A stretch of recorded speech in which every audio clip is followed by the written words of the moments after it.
So today we are coming to this third video of how to be a Brahmin and the second video of the Shwetketu story. Udalak sees that Shwetketu has a lot of potential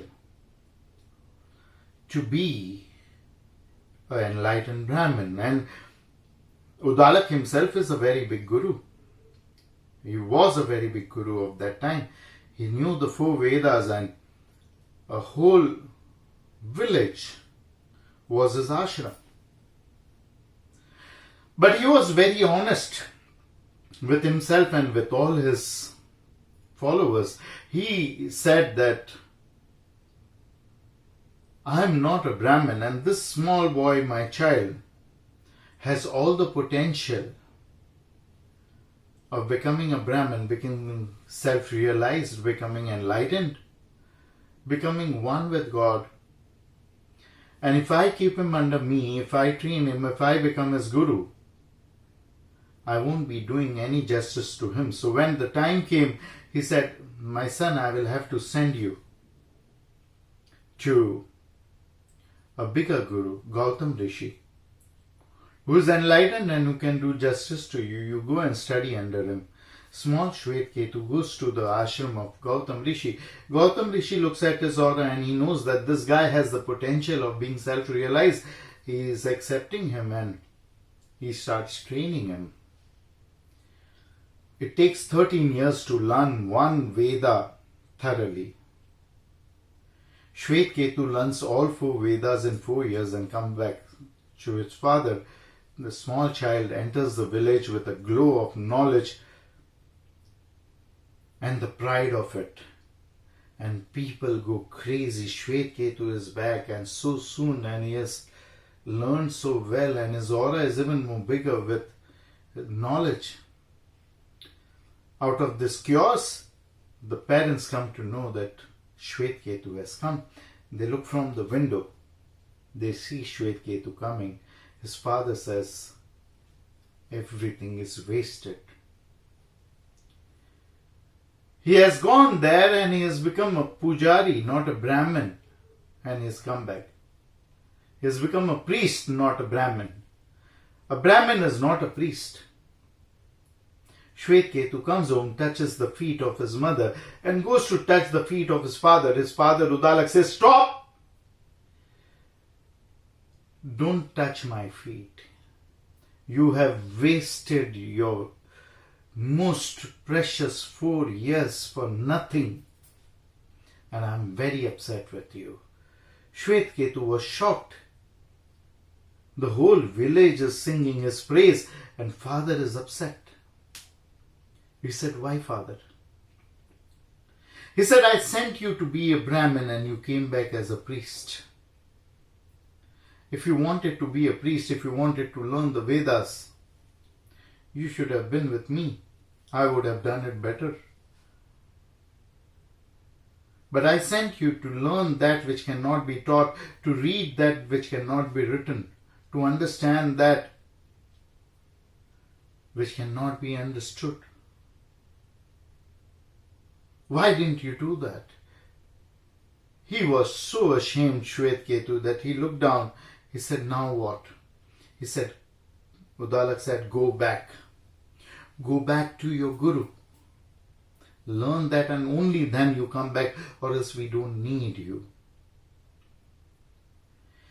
If you have wasted your potential, if you have not achieved your potential, you are not welcomed here. You may please go. You may please leave. Shwetketu immediately turned back without touching the feet of his father, and he went straight to his guru, caught the feet of his guru and said, Guru, God, why didn't you teach me that which cannot be taught? Why didn't you make me understand that which cannot be understood? I was a big fiasco, big shame to my father, and he has sent me back. Started crying, oh Gurudev, teach me that. Gurudev gave him a very good reply. He said, did you ask?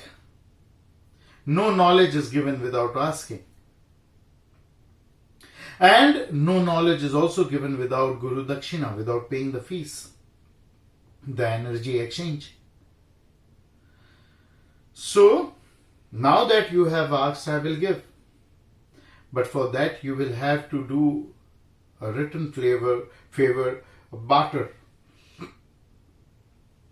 to me. You have to take this 300 animals and go to the deep jungle, to the mid of the jungle.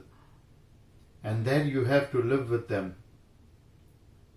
And when this 300 animals, they turn into 1,000 cows, you may come back. And then I will teach you that which cannot be taught. Shwetketu said, right now I want to go.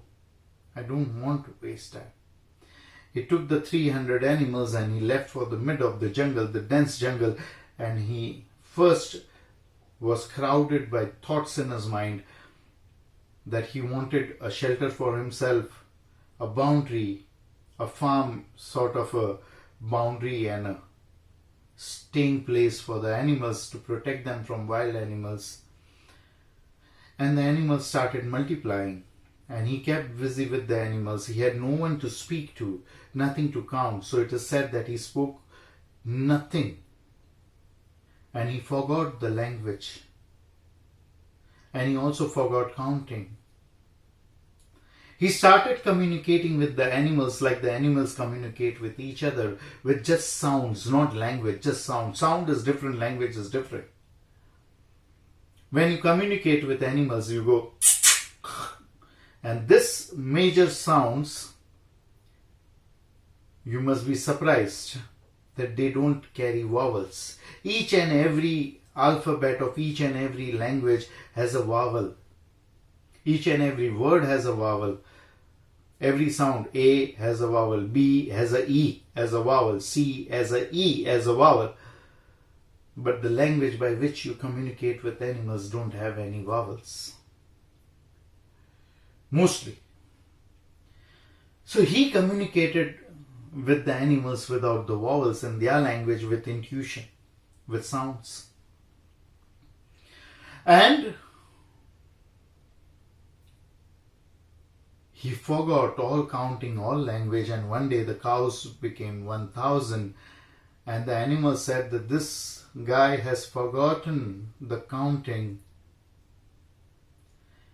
The wise bull, he went to Shwetketu and said, because of you we are also living over here in the middle of the jungle in the danger of wild animals. The cows are now 1,000. I have counted. Now take us back to our master, your Gurudev. Shwetketu said, okay. He moved his head like animals do and he started walking. The animals started walking behind him. From far off, the disciples saw that animals are coming. They went running to Guru and said, probably Shwetketu is coming back. We see a line of cows and other animals coming. Guru said, okay, that's good. Count the cows. Be careful that you don't count the bulls in the cows. Count the cows and see if he has counted them right and if there are 1,000 cows. And don't mix the bulls in them. The students counted 1, 2, 3. They came back. By the time Shwetketu was almost on the door of the ashram, they said, Shwetketu is almost here and cows are 1,000. We all have counted. We got 1,000. By that time, Shwetketu came and touched the feet of his master. He said, Master, I have come and give me the permission. I want to leave for my village. I want to go to my father. The master told the disciples that you have not counted correct. The cows are not 1,000, the cows are 1,001. Look at Shwetketu, look at his eyes. His eyes have turned. His language has turned as of cows. He is the last cow, 1,001 cows that you have missed counting. The students were shocked. But when they looked at the eyes of Shwetketu, they knew that he had turned into a cow, ever giving, positive, enlightened, calm, serene. And he has turned into a Brahmin now. So Guru turned towards Shwetketu and told him, Shwetketu, you have learned that which cannot be taught, so why did you come back to me? You should have left the animals and they would have gone by themselves. And they would have reached the ashram. They know the way. Why did you come back? He said, to touch your feet. He said, what is the sense in touching my feet now? Shwetketu said, yes, I know I am the same God as you are, and there cannot be duality in God. So we both are one. But this body is in debt by that body. So this body has come to show his gratitude. He said, give me the permission. I want to leave. Guru gave him blessings and asked him to leave. Shwetketu went to his village. Again people said, oh, this time Shwetketu has arrived with some different energy. And this time there was no pride. There was just calmness. And when Shwetketu was moving towards his house from the window, Udalak and his wife saw that now he is truly a Brahmin. Udalak said that now he is turned into a Brahmin. I can see his eyes and I can tell you. Now he will come and touch my feet and I will get the sin of it. Because I am not a Brahmin, and a Brahmin will coming and touching the feet of an ordinary person is the greatest sin. So from the back door he ran away. He said, I don't want him to touch my feet when he comes. So Shwetketu came home and he touched the feet of his mother and said, Mom, where is father? His mother said, he ran away from the back door. He said, where? Mother said to his Guru to be a Brahmin. So by this story, I understand that you must have understood very well what is a Brahmin. We will continue with this topic in the coming days. You please subscribe to our channel and press the bell button and share this video with everyone. Aum Tatsat.